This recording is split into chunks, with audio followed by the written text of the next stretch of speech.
এবার নজর রাখতে হচ্ছে যে খবরের দিকে, বাদল অধিবেশনের আগেই ইন্ডি জোটে ধাক্কা। কেন এই কথা বলছি, তার কারণ বিজেপির পাশে ডিএমকে। হ্যাঁ, স্টালিন বিজেপির পাশে দাঁড়িয়েছে ডিলিমিটেশন বিলে। মোদী সরকারের পাশে স্টালিন। আরো একটু ডিটেল আপডেট নেওয়ার চেষ্টা করি। মৈত্রেয়ী রয়েছে আমার সঙ্গে। মৈত্রেয়ী, আমরা দেখেছি যে বিগত কয়েক মাসে কিভাবে পরিস্থিতি বদলেছে, কিভাবে রাজনৈতিক অবস্থা বদলেছে, কোথাও গিয়ে আবার তো ইন্ডি জোট ধাক্কা খেলো।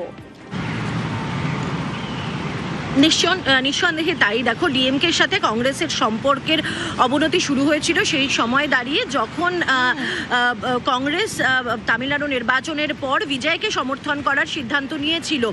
তারপর থেকেই ডিএমকে তাদের দূরত্ব বাড়াচ্ছিল, ইন্ডিয়া জোট থেকেও তারা দূরত্ব বাড়াচ্ছিল। এমনকি কংগ্রেসের পাশ থেকে দূরে বসার জন্য আবেদন করা হয়েছিল সংসদে। তারা দূরত্ব বজায় রেখে বসতে চান, তেমনই আবেদন করা হয়েছিল ডিএমকের তরফ থেকে। ডিএমকে সঙ্গে আলোচনা চালাচ্ছিল শাসক গোষ্ঠী, যে যাতে তারা ডিলিমিটেশন বিলে সমর্থন জানায়, এবং তাদের যে দাবি ছিল, অর্থাৎ এম কে স্টালিনের তরফ থেকে যে দাবি জানানো হয়েছিল যে 50% সিট বৃদ্ধি হবে, এবং সেটা যদি লিখিত আকারে থাকে তাহলে তারা সমর্থন জানাবেন। এবং এখনো পর্যন্ত আমরা যেটা সূত্র মারফত জানতে পারছি যে আজকের যে সর্বদলীয় বৈঠক রয়েছে সেখানে ডিএমকে তরফ থেকে স্পষ্টতই জানিয়ে দেওয়া হয়েছে যে তারা এই ডিলিমিটেশন বিলকে সমর্থন করবে। ফলে কংগ্রেসের সঙ্গে এবং ইন্ডিয়া জোটের সঙ্গে দূরত্ব এক ধাক্কায় অনেকটা বাড়িয়ে দিল ডিএমকে, এবং সেই ইঙ্গিত তারা তামিলনাড়ু নির্বাচনের পর থেকেই তারা দিয়ে আসছিলেন, এবং এবার সেই বিষয়টাই আরো বেশি পোক্ত হয়ে গেল আজকের সর্বদলীয় বৈঠকে। সোনিয়া, বেশ।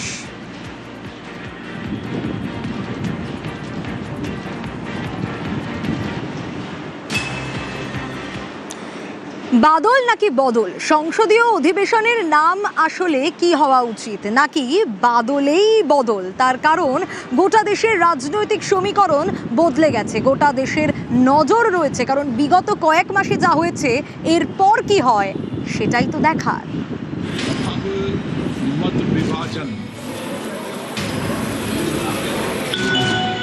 এপ্রিলের 16 থেকে 18 তারিখে বসেছিল সংসদের বিশেষ অধিবেশন, কিন্তু সংবিধানের 131তম সংশোধনী পাশ করাতে পারেনি মোদী সরকার। লোকসভায় বিলের পক্ষে 2/3 সংখ্যাগরিষ্ঠতা জোগাড় করতে ব্যর্থ হয় তারা। সেই ঘটনার 3 মাস 3 দিন পর সংসদে বাদল অধিবেশন শুরু হতে চলেছে। সংসদের ভেতরের অঙ্কটা আমূল বদলে গিয়েছে। দিল্লির রাজনীতিতে কান পাতলেই শোনা যাচ্ছে একটাই গুঞ্জন, মিশন 360। কি এই মিশন 360? লোকসভার মোট আসন 543, তার মধ্যে বর্তমানে কার্যকরী আসন 540, এর 2/3 সংখ্যাগরিষ্ঠতা 360। এপ্রিলে 360 সাংসদের সমর্থন আদায় করতে পারেনি কেন্দ্রীয় সরকার। এবার পরিস্থিতি কেমন? 2024-এর লোকসভা নির্বাচন অনুযায়ী সংসদে এনডিএর মোট আসন 293, কিন্তু বাস্তবের মাটিতে দাঁড়িয়ে পরিস্থিতিটা আলাদা। বিশেষ করে পশ্চিমবঙ্গে তৃণমূলের হারের পর পরিস্থিতি আরো বদলে গিয়েছে। এই অঙ্কের উপর আরো অঙ্ক রয়েছে। কাকলি ঘোষ দস্তিদারের নেতৃত্বে তৃণমূলের 20 জন লোকসভার সাংসদ ত্রিপুরার আঞ্চলিক দল এনসিপিআইতে যোগ দিয়েছেন, এবং এনসিপিআই এনডিএকে সমর্থনের কথা স্পিকারকে জানিয়ে দিয়েছে। তার সঙ্গে উদ্ধবপন্থী শিবসেনার 6 সাংসদ একনাথ শিন্ডের শিবিরে চলে গিয়ে এনডিএর শরিক হয়ে গিয়েছেন। ফলে এনডিএ বেড়ে দাঁড়িয়েছে 319। শরদ পাওয়ারপন্থী 8 এনসিপি সাংসদ অন্ধ্রের জগনমোহন রেড্ডির 4 সাংসদও ফুসফুস করছেন বলে শোনা যাচ্ছে।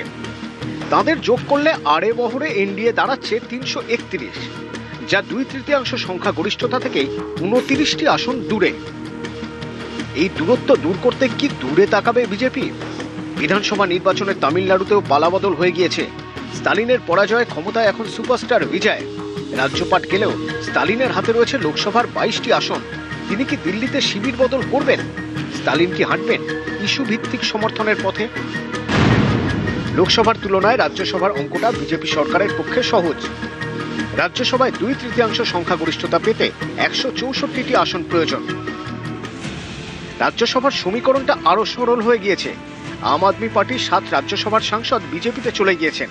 তার সঙ্গে তৃণমূলের 3 রাজ্যসভার সাংসদ ইস্তফা দিয়ে বিজেপির প্রার্থী হয়ে জিতে এসেছেন।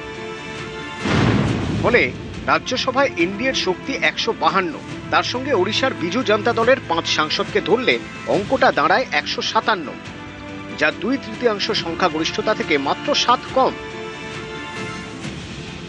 তৃণমূলের রাজ্যসভার সাংসদ কোয়েল মল্লিকও ইস্তফা দিয়েছেন, কিন্তু তিনি নিজের গন্তব্য এখনো স্পষ্ট করেননি। কোয়েল কি করবেন জানা গেলে রাজ্যসভার অঙ্কটা আরও একটু বদলাবে। নিউজ 18 বাংলা।